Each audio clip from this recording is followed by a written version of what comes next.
10, 11, 12 میں آیا جب وہ ببل برسٹ جسے کہتے ہیں کہ مارگیج فائنینسنگ جو تھی خراب قسم کی جو بیٹھی ہے، تو آپ کو اچھی طریقے سے معلوم ہے کہ اس کا امپیکٹ کیا ہوا تھا.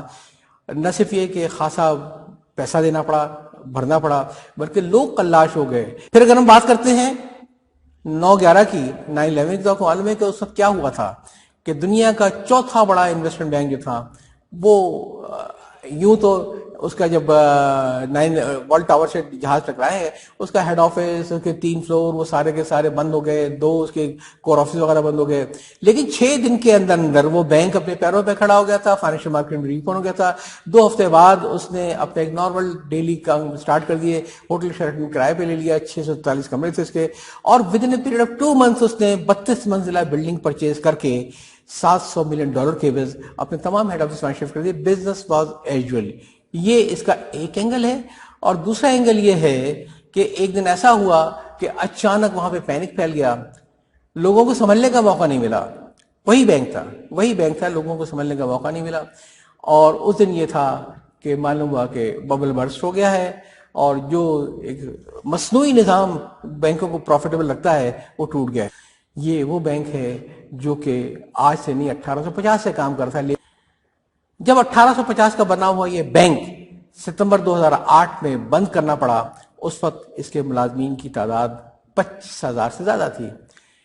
اور اس وقت بھی جب یہ بینک بند کیا گیا اس کے اثاثوں کی مالکیت $639 بلین سے زیادہ تھی.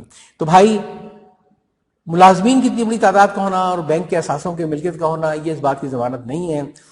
آپ بم بلاسٹ سے سروائیو کر سکتے ہیں لیکن جو بینکنگ کی ڈسکرپنسیز ہے اس سے سروائیو نہیں کر سکتے. میں آپ کو کچھ اور کیس سٹڈیز میں آپ سے شیئر کرنا چاہوں گا جس کو دیکھ کے آپ کو اندازہ ہوگا کہ جو بڑے بڑے جناتی قسم کے ادارے ہوتے ہیں وہ کس طریقے سے بند رہتے ہیں. میں آپ کو مثال دیتا ہوں ایئر لائن انڈسٹری کی. ایئر لائن انڈسٹری کا نام تو غور کیجئے، کون کون سے نام ایسے تھے جو اپنے دور میں بڑے جناتی نام تھے. یونائٹڈ ایئر تھا، ڈیلٹا ایئر ہوا کرتی تھی، اور پھر اسی طریقے سے سوئس ایئر تھی. یہ سارے کے سارے دیکھنے میں بہت بڑے ادارے، بے پناہ اثاثے، لیکن ایئر لائن موجود ہے. یہ تمام ایئر لائنز بند ہو چکی ہے. اور اس میں بڑی کلاسیکل مثال میں آپ کو دکھاؤں گا وہ ہے پین ایم کی. پین ایم اس نے صحیح معنوں میں کمرشل ایئر لائن کا تصور دیا تھا 1927 کے آس پاس. یہ ایک زمانے میں کہتا ہوں کہ امریکہ میں ہر لڑکی کا، ہر ٹینیجر لڑکی کا ذہن کا سب سے بڑا خواب تھا کہ میں کسی صورت سے مجھے اتنی میں لکی ہو جاؤں کہ مجھے پین ایم کے اندر ایئر ہوسٹس کی جاب مل جائے. اس نے یہ سارے کانسیپٹ دیے تھے پورے یہ. اور ان کی گرلز ان بلوز بڑی مشہور تھیں، ایک خاص ایج گروپ تھی، اس کے بعد ریٹائر کر دیا تھی. اتنا گلیمر تھا، اتنا سب کچھ تھا. آج پین ایم کا وجود نہیں ہے. ایک دوسری میں کیس اسٹڈی پیش کرنا چاہوں گا کوڈک کی. کوڈک ظاہر ہے کہ اس سے بڑا لیڈر کوئی نہیں تھا فوٹوگرافی کی دنیا میں. 1888 میں اس کا کام کا سٹارٹ ہوا، اور جو اس وقت کی کمرشل کمپین چلائی گئی تھی کوڈک کے لیے، ایک نے ڈالی ہے اس کے اوپر. یہ 1928 میں کوڈک ہی تھا جس نے پہلی بار موشن پکچر کو، کلر پکچر کو سٹارٹ کیا ہے. کلر موشن پکچر لانے والا کوڈک تھا. 1976 میں اندازہ کیجئے گا کہ کوڈک کمپنی کا عالم یہ تھا کہ 90% مارکیٹ شیئر کوڈک کے پاس تھا. 85% کیمرہ سیل یو ایس ایف جیتی تھی وہ صرف کوڈک کی ہوا کرتی تھی.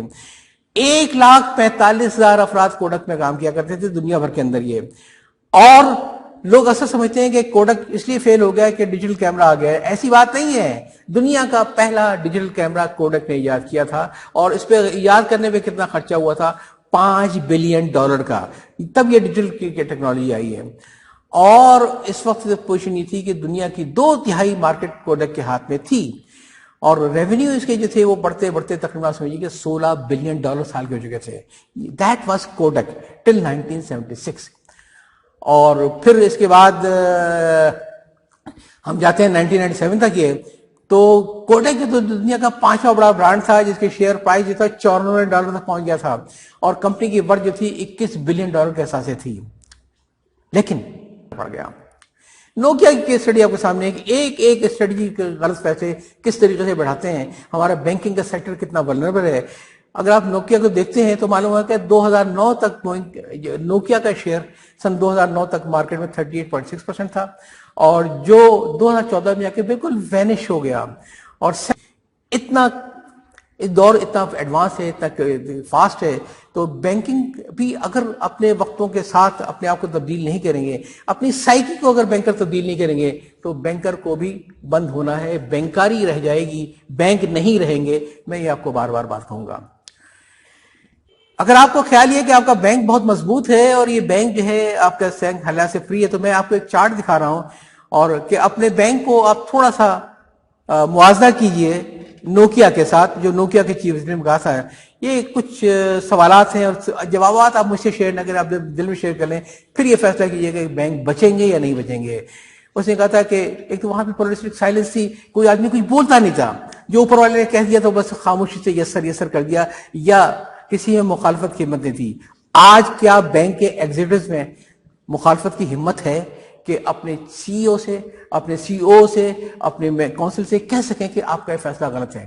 اگر ہے تو یو آر لکی انف، شاید آپ کا بینک سروائیو کر جائے گا. لیکن اگر آج سارے اگر یس سر بنے ہوئے ہو تو آپ کا بینک نے بند ہونا ہی ہونا ہے. پھر یہ تھا سب سے بڑا، یہ تھا کہ fear of losing job and social status. آج بھی وہی ہے آپ کے ساتھ کہ جانتے بوجھتے فیصلے اس لیے کرنے پڑتے ہیں کہ 2 کروڑ کا بینک سے لون لیا ہوا ہے، اس بینک کی مارگیج کیسے پے ہوگی؟ 50 لاکھ روپے کی گاڑی بینک نے دی ہوئی ہے، یہ چلی جائے گی تو لوگ کیا کہیں گے؟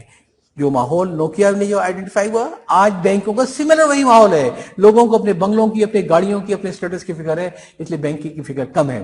اور پھر اسی طریقے سے جو انٹرنل جو کمپٹیشن تھا ریسورسز کے اوپر، جھگڑے جو تھے کون کیا کرے گا، جو ٹسل ودن ہے، کیا وہ بینکوں میں نہیں پائی جاتی ہے؟ اگر پائی جاتی ہے تو نوکیا نے بند ہونا تھا، بینکنگ بھی سیکٹر بند ہونے والا ہے.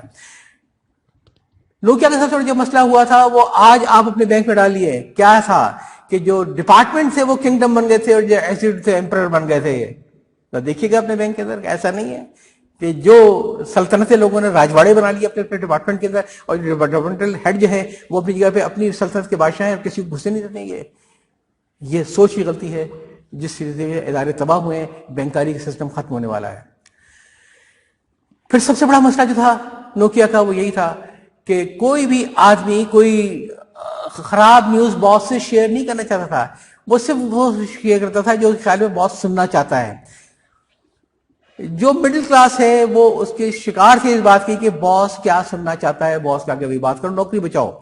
اگر آپ کے بینک میں ماحول نہیں ہے، یو آر لکی انف. لیکن آپ کے ماحول میں آج بھی ایسا ہے کہ لوگ وہ بولنا چاہتے ہیں جو باس سننا چاہتے ہیں، تو یہ بینک بند ہو جائیں گے، تباہ ہو جائیں گے، ختم ہو جائیں گے. اور پھر اسی طریقے سے ایک آخری چیز میرا خیال ہے بینک والوں سے زیادہ بہتر کوئی نہیں جانتا ہے، اور وہ چیز کیا تھی؟ Heavy pressure on subordinates to deliver more and faster. No was not acceptable. Subordinates were reluctant to give honest feedback. سوچیں صحیح بینکوں میں کیا ہو رہا ہے. ٹارگٹ اچیو کرتے ہیں، پھر نئے ٹارگٹ آتے ہیں.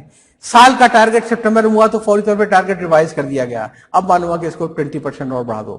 بات یہاں پہ ختم نہیں ہوتی. ایک آدمی آیا ہے بینکنگ کیریئر بنانے کے لیے، آپ نے اس کو سیلمین بنا کر دیا ہے کہ پہلے ڈپازٹ بیچو، اس کے بعد لیز کو بیچو، انشورنس کو بیچو، ٹریول کو بیچو، یہ بیچو وہ بیچو. وہ اسی میں لگا رہتا ہے، اس کی اپنی زندگی تلخ ہو کے رہ گئی ہے. اور انفارچونیٹلی میرا خیال ہے کہ آپ سوشل میڈیا پہ جا کے سچی سٹوریز دیکھیں گے تو آپ کو معلوم ہوگا کہ جب لوگ ٹارگٹ اچیو نہیں کرتے ہیں ان کو کتنا ہیومیلیٹ کیا جاتا ہے بینکوں کے اندر. کمیٹی میٹنگ میں، سینئر کمیٹی میں ہمارے ہے جیسا بینکنگ اتنی بڑی ہے اور ہم اتنے بڑے ہو گئے ہیں، ہم اتنے بڑا بینک ہیں، we are amongst 5 top bank, we are amongst, ہمیں تو کچھ ہو ہی نہیں سکتا ہے. ہم نے تو یہ چیزیں سٹارٹ کی ہیں، ہم تو یہ ساری لے کر آئے ہیں. پہلے ڈیبٹ کریڈٹ تھا خالی، یہ ساری بینکنگ پروڈکٹس ہماری یاد کی ہوئی ہیں. یہ سکوک ہیں، یہ ڈیونچر ہیں، یہ فلاح ہے، یہ فلاح، یہ سب ہم نے یاد کیا. نہیں، ایسا نہیں ہے. لوگ بھول جاتے ہیں بھائی کہ کس نے سٹارٹ کیا تھا. کمپیوٹر کی اگر میں بات کی جائے تو آپ مجھے بتا سکتے ہیں کہ دنیا کا پہلا کمپیوٹر کون سا تھا جو اس ملک میں آیا تھا اور چھایا تھا؟ کیا نام اس کو آپ کو معلوم ہے؟ آئی بی ایم؟ نہیں، وہ آئی بی ایم نہیں تھا. وہ آئی بی ایم نہیں تھا. ایپل؟ نہیں، وہ ایپل بھی نہیں تھا. Guinness book of world record کے مطابق کموڈور نے کوئی ماڈل تبدیل کیے بغیر سب سے زیادہ پرسنل کمپیوٹر بیچے تھے. اور آج نہیں، 1982 میں کموڈور نے 3 کروڑ پرسنل کمپیوٹر بیچا تھا جو سنگل ماڈل تھا. آج کموڈور کا لوگ نام نہیں جانتے. لوگ بھلا دیتے ہیں. لوگ یقین کیجئے جب بینکاری سروس آلٹرنیٹ چینل سے ملے گی تو لوگ بھول جائیں گے کہ یہاں جہاں پہ آج ایک پیزا شاپ کھلی ہوئی ہے یہاں فلاں مشہور بینک ہوا کرتا تھا. ایپل کی تاریخ بھی بڑی عجیب قریب سی تاریخ ہے. ضروری نہیں ہے کہ اگر آپ وہ ہو ٹائم ریڈر. میں ایک آپ کو چھوٹا سا ایک ویڈیو کلپ دکھا رہا ہوں کہ جناب وہ ایپل جو دنیا کا کامیاب ترین کمپیوٹر کہلاتا تھا، آپ کو پتا ہے دنیا کے مہنگے ترین کمپیوٹر جب اس نے ایپل کے مارکیٹ میں ناکام ہوئے ہیں اس کو باقاعدہ لینڈ فل سائٹ کے اوپر کھدائی کر کے کچرے میں اس کو دفن کروانا پڑا. یہ چھوٹی سی مووی آپ. But today we're introducing 3 new Lisas.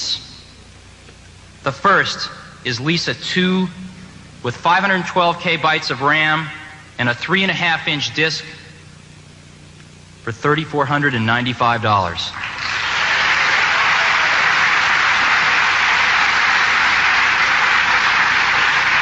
The second new Lisa is Lisa 2/5, which has a 5 megabyte profile Winchester disk drive for $4,495.